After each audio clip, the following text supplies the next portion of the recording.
Welcome to Staying Connected, a podcast where I talk to other people about their stories with VEDS or vascular Ehlers-Danlos syndrome.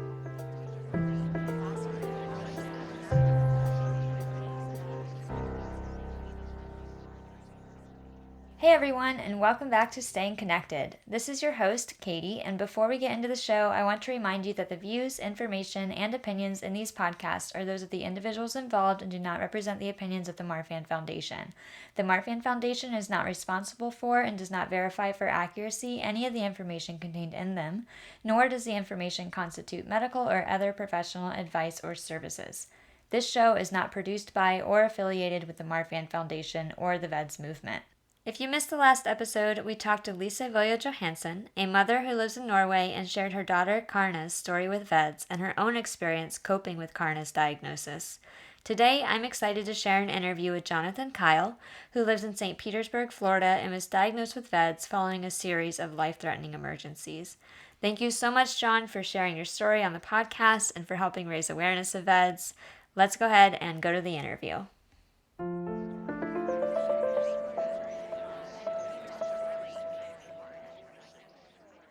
Hey, John, thank you so much for joining me for the podcast and sharing your story with VEDS with everybody. Thank you for having me. So, tell me more about yourself. How old are you? Where are you? And when did you find out you have VEDS? I am 47 years old.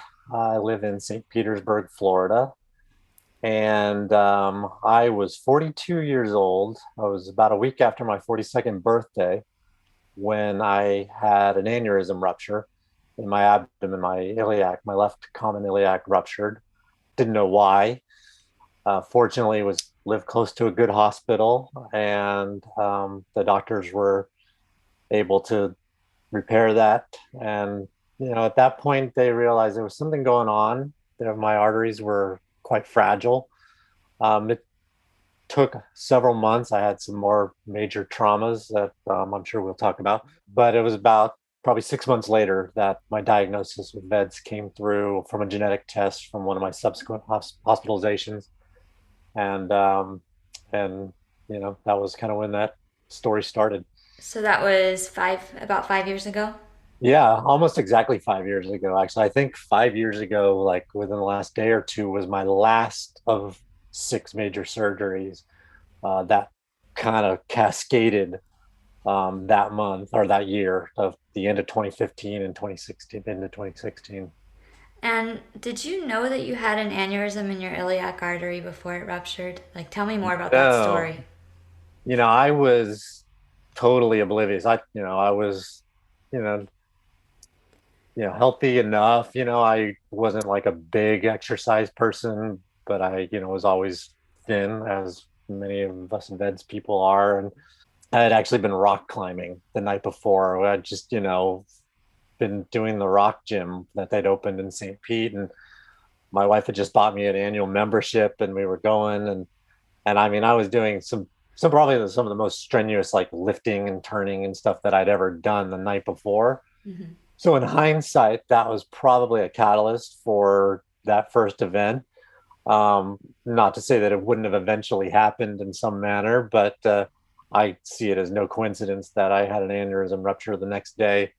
After, when you're 42 years old and you take up rock climbing, you know, probably good to go see a doctor first, but they wouldn't have found anything. But so no, I had no idea. I didn't even know what an aneurysm. When the doctor came out and said you're having an aneurysm in your abdomen, and I was like, the only aneurysm I ever knew of was brain aneurysm Mm-hmm. because the drummer from REM had one or something. So I was confused. I started Googling, and that's the worst thing you can do at that point in the ER. I never saw that doctor ever again. And then the surgeon came in, and I telling my wife on a text that I'm having an aneurysm. She's Googling. I mean, it's, you know, all the worst things you can do at that point. So yeah, short answer, no, I had no idea that anything was going on inside me. So then what happened next? Did they stent it or how did they fix that? Yeah, so one of the best interventional cardiologists in the South happens to practice at that hospital. He and a local vascular surgeon who's also very good came in and they went in through my femoral artery and were able to put a stent in there. And at that point, they were like, vasculitis, some sort of inflammatory thing, autoimmune. So I was seeing a rheumatologist, and they put me on like these massive doses of steroids, like crazy amounts of steroids, which is in hindsight probably not good for my situation. And they could see other kind of warning signs, like in my, my other iliac had a small aneurysm. There was Mm-hmm. other kind of little twisty bits and all that. But for 4 months, I was going to specialists and had one doctor, like, one, you know, I'm not throwing anybody under the bus. One really highly regarded doctor was like, "Nah, I see nothing wrong with you." And then, like a week later, I had a type A aortic dissection that went from my arch all the way down to my waist and up into my carotids and other, just everywhere. I Mm-hmm. collapsed at home, and you know, I was like, I remember specifically as I was falling, my phone was on the edge of the table, and I thought, I'm gonna need that. And I woke up some undetermined amount of time later. My daughter was 3 at the time. She was home with me because she was home from school that day, and she woke me up enough for me to do an emergency call on my phone, and I was rushed into, emergency open heart surgery, and they replaced my aortic arch and my ascending aorta, and everything else kind of resolved at that point. I mean, in terms of the blood flow returned everywhere, and Mm-hmm. there were still existing dissections, but they were all stabilized. And it was during that extended hospital stay, recovering from that my tissues were sent for a genetic test, and that took about 12 weeks Mm-hmm. um, for that to come back with VEDS, which I, Googling everything, Lowy Dietz, Marfan's, all these things that had come up, I'd never really run across vascular Ehlers-Danlos, and maybe had seen it, but it didn't quite gel with my presentation. And at that point, I was already I was booked for preemptive surgery on my other iliac. Mm-hmm. And it was like the 2 days before that surgery that my diagnosis came in, and that set off a whole other chain of events. So, Yeah. So what did they change then? well, that aneurysm had grown significantly in those 5 months or so, probably not hindered by the fact that I'd had a dissection and had been on massive amounts of steroids. So it didn't really change. The same surgeons who repaired my first iliac aneurysm were doing that surgery. So they were going in knowing, the underlying condition. But when they went in, my femoral artery ruptured when they went to access the femoral as the point of entry. And so they spent, a couple hours just trying to stem the bleeding, and they backed off and said, "All right, let's close them up, and let's figure out what what what we should do about this aneurysm." Mm-hmm. And there was first talk of going to Tampa General Hospital, which is where I had my open heart surgery. Great team there, and they were like, "We'll do this surgery, you'll be fine, but you know you have an underlying condition that is requires a lot of analysis." Mm-hmm. At this point, we were already in conversation with people at the Cleveland Clinic, and the surgeon in Tampa was like, "Look, if you can get into the Cleveland Clinic, go there because they need to see you anyway." Mm-hmm. And so it was decided we put that surgery off for a few weeks, and I'd go to Cleveland. And in the meantime, I had a DVT, I had a blood clot, sort of post-operative to that surgery. So my trip to Cleveland was bumped up. I was put on an emergency medical jet and flown to Cleveland after they'd resolved the blood clot, but I had all these other issues going on. Went to Cleveland, and after a week of making sure I didn't have an infection and all these other things, they went in and repaired that in what was like a routine day at the office for them up there. And that was in June of 20, or the very end of June of 2016. I flew home commercial 2 days later after that surgery, and watched the fireworks for 4th of July at home. Wow. What did that? So I'm just trying to put myself in your shoes here. So you have this iliac aneurysm rupture. And then you get that repaired and don't think there might be anything else going on. And then your aorta dissects like in a major, major way. And you have emergency surgery for that. And they test you for VEDS. And then you get the result back 2 days before you're supposed to have another surgery. And then you have a blood clot. Like, how are you feeling in all of this? That's crazy. It's funny the way, the way the mind copes with these, you're always kind of, when you're in it, you're really just worried about like, what's the next thing? When are we gonna do this surgery? You know, what's my blood pressure today? That sort of thing. So when you're in it, you're just really dealing with it. There isn't really a time to sit back and look at it from 30,000 feet and go, wow, this is happening. I was very fortunate that, my wife, her response to all of this was to to solve problems. Like, she had a binder this big with all my medical results. She was talking to doctors.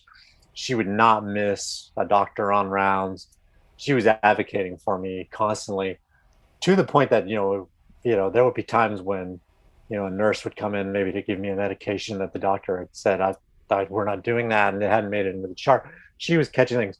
Doctors would say to her, are you in the medical field? And she's like, no, just, been doing this for a while now.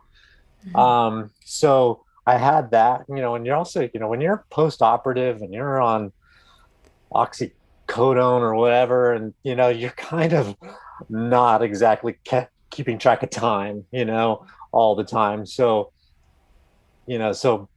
I can't say that, like, I was in the hospital 3 to 3.5 weeks or something after that. It didn't seem like I was sitting around bored. I was constantly sort of in this, you know, state of emergency. Mm-hmm. And the funny thing was, each time, really with the VEDS diagnosis, I had no group. I didn't know what that meant. All I had was Google at that point. I really was kind of like, well, once I get this surgery done, I'll be fine. After that, after we fix that, I was like, I'm a car. Like, once we get the alternator fixed, everything is going to work fine. Mm-hmm. So, so I wasn't really thinking, long term. Like, I wasn't, I was just hoping, for my next birthday, honestly. You kind of start to ask for less from life when you're in that situation. It's later on that you get a little greedy, and wish for more. So when did it really hit you? Like when were you able to take that 30,000 foot look? I would say, it kind of came on slowly. Once I was home, one thing I didn't mention was when I had my open heart surgery, my left laryngeal nerve was damaged or bruised or paralyzed or something. So my left vocal cord no longer worked. So I had no voice whatsoever. All I could do was sort of this raspy whisper. And so for all that time after my open heart surgery, for about 6 months, I had no voice. So my medical condition was like really front and center all the time, like not being able to talk. I'd pull up to a drive-through and forget, oh, they're not gonna be able to hear me, Oh you no. know. My kids, I had like little, like I carried a whistle, like so I could make a loud noise if I needed to. I had that. I had an injection into my damaged vocal cord, which now says, "Hey, you're talking about me now. I'm gonna start getting weak on you," so that I could speak again. And that, you know, so after that, it was kind of like, well, now I sound normal. I'm walking around. I'm getting around. It was kind of then that it started to all set in. What does this mean? I started to see a vascular MD at Cleveland Clinic. I saw a geneticist. I got on like the Facebook groups and started to commiserate with other people. And I started to realize, okay, now I know what this is. Here's how we tackle this. Every 6 months, I'm going for scans. I'm taking a blood pressure medication. You know, all of those things. I have, restrictions on my activities. It was probably, 6 months to a year before I really started to go, okay, what does life look like, and how do I prolong it? And, you know, what does it mean for the rest of my life? Yeah. And you have kids too, right? Yeah, we have two kids, and now they're 8 and 11. So they were much younger when this happened, and we had them tested, and unfortunately, they both got the mutation. I should say my mutation on my VEDS mutation is the null mutation. I have a complete deletion of the gene. Going back even further, I should probably have mentioned the very first warning sign of all of this was my mother passing away when I was 5 years old. So it all kind of it was adding up. It's like, okay, she had died of a heart attack when I was five, 1979. We didn't know why. And at that time, there wasn't a genetic test. There wasn't any solving of that problem. It was one of those things that just happens. So there wasn't, so the mystery was sort of, okay, that's where it goes. She was adopted. So we didn't have any family history beyond her. So we didn't have like aunts and uncles and grandparents biological to look at a history, but we had her. So when we found out that our kids were positive for VEDS, we kept it to ourselves for a while because they were quite young. But we did know that we wanted to tell them while they were young enough that they would feel like they always knew it as they got older. We didn't want to wait until they were 18, or something like that. I mean, obviously someone could find out that they have VEDS and their kid could be 18 when they find out. So we just didn't want them to feel like we'd held on to this information when they were ready for it. And being fortunate that they were young enough that when we did tell them, probably a year or two later, they took it in a way that kids are resilient, and they were okay, and they took it in stride. My son knows that he'll never be able to play football. Okay, but I have a firm belief that I have dealt with this disease with almost 40 years of the medical advantage that my mother didn't have. 1979 to 2016. My kids are going to have 35 years of medical science on their side. And, fortunately, with the null mutation, the later onset and the better surgical outcomes that go with that, we're hopeful just knowing their whole life. When I was in my 20s, I moved every year. I was moving furniture. I was doing, stupid things and not monitoring. I was always pre-hypertensive on my blood pressure, but never enough that that doctor would put you on a medication. Well, obviously, if we'd known that I had VEDS, I would have conducted myself very differently in my 20s and 30s and would have been monitoring the situation. So I feel like anybody who knows in advance can conduct themselves and and take precautions that I certainly, rock climbing the night before an aneurysm, just wouldn't have done. Yeah. So we're taking it in stride. We're being real about it, but we're not uh, letting it bring us down. As much as you can.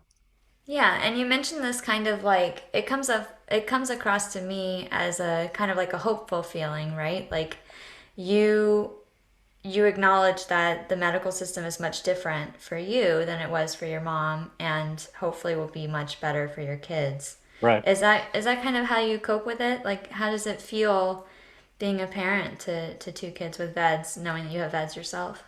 Well, I'll tell you. I mean, it was a very difficult day when we got the news. When I got that phone call, I mean, it was really probably the hardest moment, um, because I can deal with myself. I'm an adult.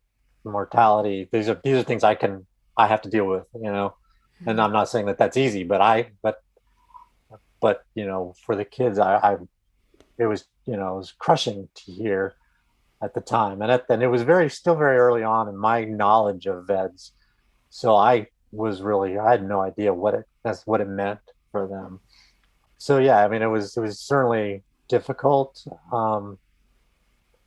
But once we educated ourselves and sort of looked at the big picture and started to sort of realize what does this mean in our day-to-day life,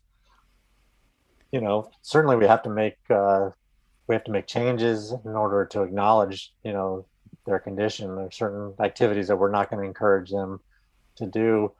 And but it is what it is. There are lots of things they still can do. Mm-hmm. So I mean, fortunately, like I played tennis and baseball and stuff like that, but I was never going to like be good enough in a sport that I was going to end up in the weight room for it, or play a physically. I was never going to play hockey or football or anything like that.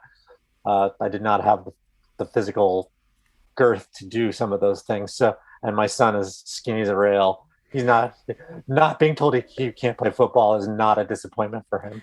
It's probably like, oh, that's a relief. You know. Yeah. So, and the fact that they have taken it, kind of matter of factly, and is a testament to them as well. Yeah, that's great. I've heard that it from other people who have known since they were kids that it was kind of something they always knew and that really helped them. Yeah. I know from being diagnosed when I was 28 that was a big shock.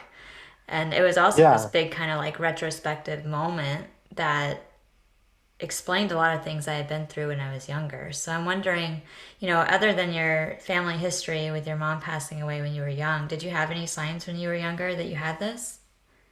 I mean, other than like, I always remember people commenting like, "Oh, you have such big eyes," when I was young. Um, with the null mutation, the like I am not hyperflexible in any manner whatsoever. I've never had any issues with dislocations.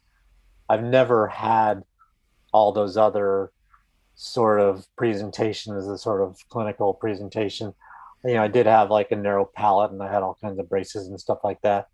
But I did not have like, I never had issues with stitches, with sutures and stuff like that. And bruising was never like, I definitely bruised maybe a little easier, but it was never enough that no one ever commented. I never thought I was any different. So it wasn't like, oh yeah, this all adds up, because none of it was really that prominent, in my case. So it was really more like this family history piece. Yeah, and I was actually, through the power of ancestry.com and Facebook, I found my biological family, and randomly a woman who I suspected was my first cousin was friends with somebody that I went to grade school with because I grew up out in California. And I was like, I didn't, I wasn't like trying to like, hey, we're cousins. I was really trying to reach out to say, if anybody in your family is having sudden, vascular issues or has passed away from this in the past, I can tell you why. Mm-hmm. And I reached out to her and we had some back and forth. And she was a little like skeptical at first, like, really? I said, I had like my mom's adoption papers, which in 1948 or 46 or whatever it was when she was born, like adoption papers were like 3 pages. It was like, easier than getting a cell phone. And I was like, here it is. And she was like, wow. And it turns out like she had an uncle and a grandfather who had aortic ruptures in their 60s, but none of them knew anything about my mom having existed. She would have been the oldest. They were, so she was able to kind of broach it with her family in a way that she was comfortable with. Mm-hmm. And you know we're friends on Facebook, but that's I was really just like, I'm just trying to help. I don't want to be, I'm not coming to visit, you know. So I want to So make sure I understand. So your biological mom passed away when you were 5, mhm. and then were you adopted by another family, or was she No, adopted? she was adopted. Okay. My dad was fine. My dad still is. He's 84 years old now. Okay. My brother, I have an older brother and sister that are both about 10 years older than me, and neither of them have VEDS. Okay. And so, I was, the much younger brother.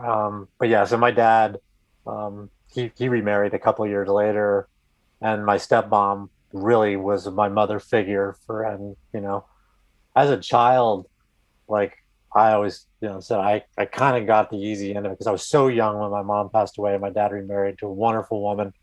Mm-hmm. I I really escaped what could have been, seen as like this tragic childhood. It was much harder on my brother and sister because they were teenagers when my mom passed. Yeah. Um, but so yeah, but I kind of lucked out in that regard. So moving forward with the knowledge that you have VEDS at, at 42 when you're diagnosed and now you're 47, like, are there ways that you cope with that knowledge, or like how does it feel for you now several years after the initial blow? It's interesting because like initially, like I my mind was racing, and part of that was probably the steroids that I was on, and the sort of like there's after open heart surgery they say there's like emotional, like people go into depression and Mm-hmm. all this stuff, and so I certainly was, in hindsight, I was dealing with a lot of emotions, and I'm not trying to get overly spiritual or certainly not religious specifically, but I took up meditation in regard to. I mean, basically, I found an app for the iPhone, and I would take a break in the afternoon and just close my eyes and turn on these sounds and breathe for 10 or 15 minutes, Mm-hmm. And so to call it meditation is, sounds new agey and everything, but really it's just a matter of stopping and taking a break in the middle of the day and regrouping and moving on. It started out that way. And I started reading a lot of just, you know, books on, spirituality and just, you name it, just kind of from every angle, from, just to kind of soak it in, Mm-hmm. and I can't say I found answers from anywhere, from Buddha or God or whatever in terms of, aha, I got it. But the act of sort of pausing and trying to and reading, different outlooks was comforting to me. Mm-hmm. Um, and it takes your mind off the scary part and sort of focuses on, we're all everybody's got their cross to bear, right? I mean, everybody has something to deal with eventually in their life, and this is ours. When we're, why would we be the exception?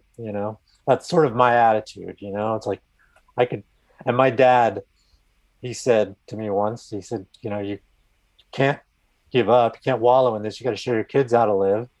Mm-hmm. And he's right. I mean, my dad picked himself up in his 40s after his wife had died and moved on with his life, with while raising three kids. You show people how to do it, and some of it is fake it till you make it too. Some days you just don't feel like doing it, but if you act like you're doing it, eventually you might actually find yourself doing it. I was. This is sort of tangential to that, but I was very lucky. Yeah, I was a salesman. I was a motor oil salesman. I drove Mm-hmm. around in my car. I had a sales territory here in Florida, and that was my job. For 10 years, I'd been doing that. And my wife was always, Monica was always afraid that I was going to have a car accident because I was driving thousands of miles a week or a month. So she insisted that I buy really good disability insurance, and we did. And so when I was diagnosed with VEDS after my open heart surgery, my insurance company basically was like, if you can't go back to your job, you're disabled by our definition, not the definition of Social Security's disability. Um, and so I didn't have to worry about like the stresses of how are we going to pay all these bills, and you know, so I did not have to go back to a stressful sales environment or Good. tax myself physically that way. That has been like the the sort of silver lining to all of this was that I had really good disability coverage. That if I'd known I had VEDS, they probably wouldn't have sold me. You know, Yeah. um, so financially, we were able to move on with the vast majority of our household income, and And that's sort of what led to really the last 4 years. Each summer my family is taking these big, huge road trips while the kids are out of school. And with COVID, we kind of expanded that. So we've traveled a lot, seen a lot of the country, and had the luxury of spending a lot of time as a family. We're very tight knit in that way. So Yeah, and you do all that traveling in an RV, right? yeah, we started out in a van, like a Dodge van, not like a minivan, not like a cool van life van, but like a Dodge van, the kind you like hide from. And we did that for a year, and then we had one of those cool Volkswagens with the tent on top, but it was still a little crowded for four of us. So at the beginning of COVID, we bought an RV so we'd have our own bathroom and shower and everything. And we've spent in the last year and 2, 3 months, we've spent like 5, 6 months in that thing total, Wow. not all at once. 2 months here, a month there, a couple weeks here. We just got done with 2 months, all the way up to Maine and back, and and then so it's kind of been a thing. I write a blog about it, and people on social media are like, "Yeah, it's so fun to Yeah, watch." I love that your blog. Like I love the way you write, and it never fails to like make me chuckle in certain parts of it. Like you just do a really great job. Do you want to plug that vlog and tell people where to find it? Sure. I mean, it started out kind of when we had the Dodge van, and it was the coolest van. Like it was this big Dodge conversion van, with the carpet inside and everything. We called the blog "Don't Make Me Turn This Van Around." So it's "Don't Make Me Turn This Van Around.com." And you know, it's kind of a combination of parenting and travel and VEDS and whatever I feel like writing about. Yeah. And lots of photos and stories about our travels. And it was sort of like it took on a life of its own. It was like we started this blog and now it's like keeps going I love it. I love into the it. RV days. So Well, I think a lot of medical professionals, I know of quite a few who listen to this podcast anyway, maybe not a lot, but a few. If there is anything that you would want a medical professional who's listening to this podcast to know about VEDS or what it's like living with it, what would that be? I guess I'm assuming a medical professional watching this is probably already fairly well versed in VEDS. I think, I mean, I can't say enough for the confidence that I have being under the care, in my case, the Cleveland Clinic. They're my doctor. I've had two vascular MDs there. My surgeon is the head of vascular surgery, and the cardiologist that I'm with there. They give me comfort in knowing that like they're really looking at my you know my existing aneurysms and my dissections and monitoring them. My aortic valve has got a little bit of a leak.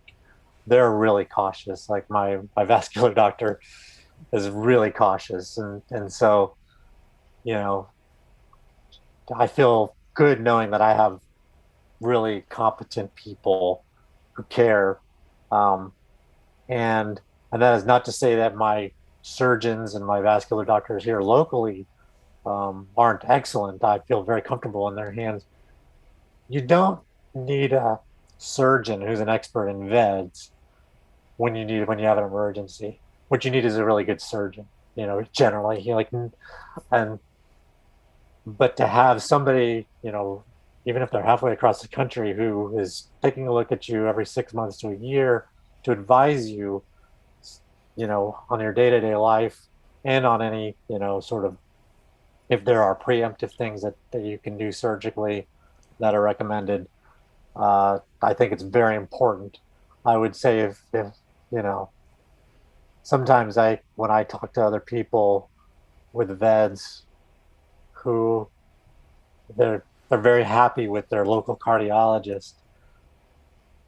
I'm still, and this is not to say that that just some regional local. I'm not trying to say that they're in any way as competent as somebody else, but someone who specializes in the really rare cases, who sees a lot of them, who has the time to read the literature that is out.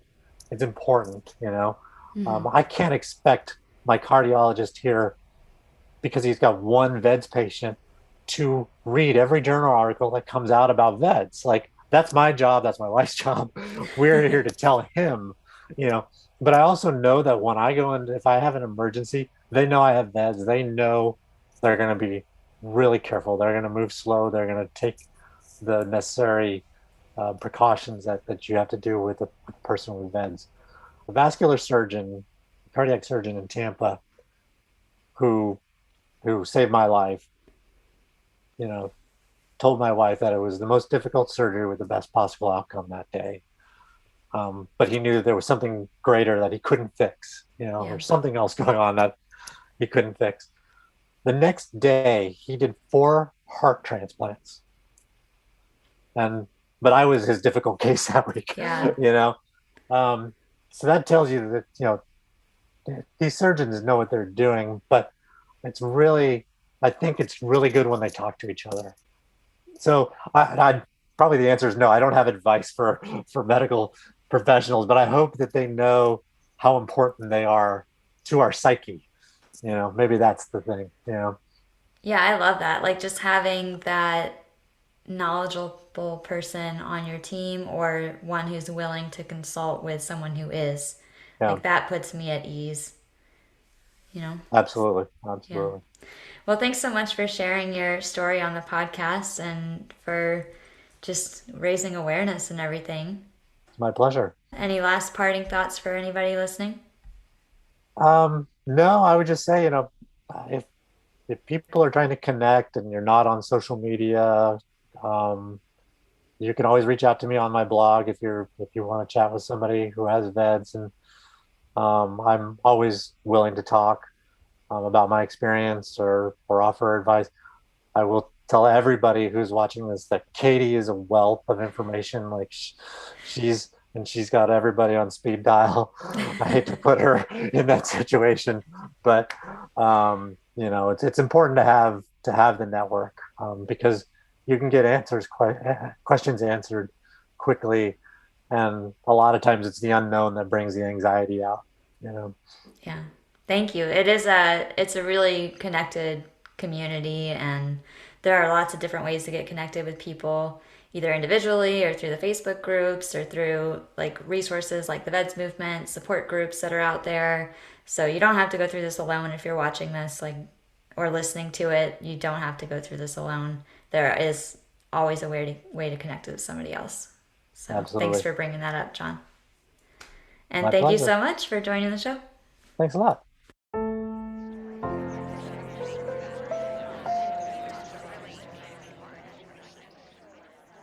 Thank you, everyone, for listening in today, and a huge thanks again to John for sharing his story on the podcast. I hope you all really enjoy this show. I hope you get a lot out of it. This podcast and all of you really means so much to me, and it would mean so much as well if you shared the show far and wide to help us raise awareness of VEDS. Thank you so much for doing that. Be sure to subscribe to the show and stay tuned for the next episode on December 4th. We will be talking to Karen DeCourcy, a woman with VEDS who lives in North Carolina. Thanks so much again, and I will see you soon.